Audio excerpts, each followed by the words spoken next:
edir. Əzizə Mahmudzadə, Sabir Şahbəladov, Telesəhər. Bəli, hörmətli Telesəhər tamaşaçıları, biz davam edirik və televəkil rubrikasında bugün çox vacib bir mövzuya toxunmuş. Bəli, çox zaman çalışırıq ki, bir neçə iş yerində çalışaq. Yəni, belə istəyi olan insanlar da var əlbəttə, amma hüquqlarımızı bilmək də olduqca vacibdir.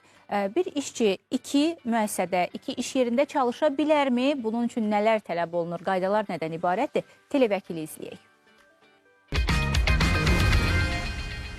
Konstitusiyamıza görə əmək hüquqları məhdudlaşdırılmır, eyni zamanda kimsə də məcburi əməyə cəlb edilməz. Hər kəs öz biliyinə, bacarığına, savadına uyğun olaraq əmək müqaviləsi bağlamaqda sərbəstdir.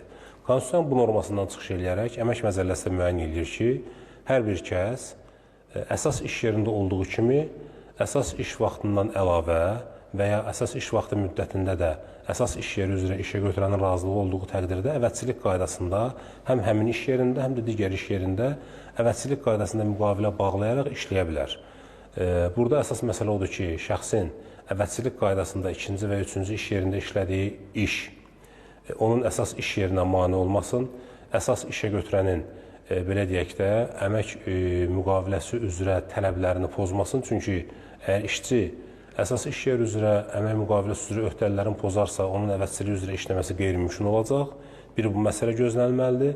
Bir də bu halda iş vaxtının uçotuna fikir verilməlidir. Çünki əsas və əvəzçilik qaydasında işlənilən iş yerlərində iş vaxtları, məzuniyyətə çıxma vaxtları üst-üstə düşərsə, bu təbii ki, işə götürəndən çox işçiyə problem yaradacaq və bu zaman işə götürən hüquq yarana bilər ki, işçini əmək müqaviləsinə müəyyən əsaslarına xitam versin. Ümumilikdə götürəndə əmək müqaviləsi, əmək məcəlləsi bunu qadağan eləmir. Bir işçi əvəzçilik qaydasında həm iş vaxtı müddətində, həm də iş vaxtından sonra bir neçə iş yerində çalışa bilər. Bəli, hörmətli tamaşaçılar, davam edirik. Bəzən də oradan da bir xalqın tarixini